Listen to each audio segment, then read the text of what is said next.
श्री कबीर ज्ञान मंदिर में सद्गुरु विवेक साहब निर्वाण महोत्सव का 2 दिवसीय कार्यक्रम आज संत कबीर साहब कृत साखी ग्रंथ के पाठ से हुआ। इस अवसर पर हजारों की संख्या में श्रद्धालुओं ने अखंड पाठ में भाग लिया। तत्पश्चात सद्गुरु विवेक साहब के पावन समाधि पर चादर अर्पण किया गया। तदुपरांत द्वितीय सत्र का कार्यक्रम आरंभ हुआ, जिसमें नन्हे मुन्ने बच्चों द्वारा भाव नृत्य की प्रस्तुति की गई। जागो हिंदू जागो नामक नाटक का मंचन किया गया। आज श्री कबीर ज्ञान मंदिर में निर्वाण महोत्सव के 2 दिवसीय कार्यक्रम का आरंभ सद्गुरु कबीर साहब कृत बीजक के साखी ग्रंथ पाठ से हुआ, जिसमें हजारों की संख्या में श्रद्धालुओं ने भाग लिया। कार्यक्रम का शुभारंभ के साथ ही श्रद्धालुओं का तांता लग गया। पाठ के पश्चात पावन समाधि पर चादर अर्पण किया गया। सद्गुरु मां के सानिध्य में सैकड़ों की संख्या में श्रद्धालुओं नतमस्तक होकर के पावन समाधि में पूजन बंदन किए।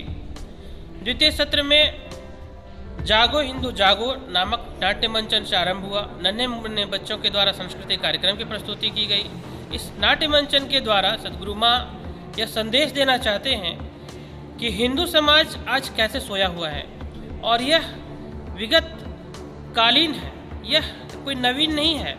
हमारी संस्कृति पर, हमारे समाज पर मुगल आक्रांताओं को जो कुठाराघात हुआ है, उसके दंश को झेलते झेलते आज जब हम समाज जग रहा है, लोग जागृत हो रहे हैं, तो हमें किस और जाना चाहिए और अपनी श्रेष्ठता को, अपने हिंदुत्व को, अपनी संस्कृति को कैसे दिग्दर्शन कराना चाहिए। जिस अकबर को अकबर महान की पदवी दी गई है, उस अकबर की बर्बरता और हिंदू संस्कृति पर उनके अत्याचार को नाट्य मंचन के माध्यम से प्रस्तुत किया गया। वहीं दूसरी ओर हमारे महाराणा प्रताप जैसे वीर योद्धाओं का महान भीषण त्याग और बलिदान को भी दर्शन कराया गया। कैसे इतिहास के पन्नों को हमें पढ़ाया गया और किन पन्नों को छिपाया गया। जिन इतिहास के पन्नों को हमारे बच्चों को जानना चाहिए था, आज वे विलुप्त हैं। उन्हें हम कैसे बताएं, इसका संदेश नाट्य मंचन के माध्यम से दिया गया। इस अवसर पर सद्गुरु मां ज्ञान के द्वारा कल उनके गीता ज्ञान दर्पण के 8वें भाष्य का लोकार्पण किया जाएगा।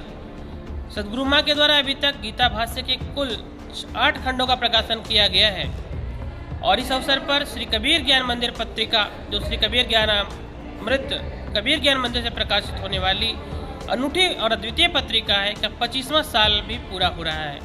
इस अवसर पर सद्गुरु मां ने कहा कि यह 3 यज्ञों का संगम है, इसीलिए इसे महायज्ञों का संगम का नाम दिया गया। समस्त गिरिवासियों से अनुरोध होगा कि वे इस कार्यक्रम में आए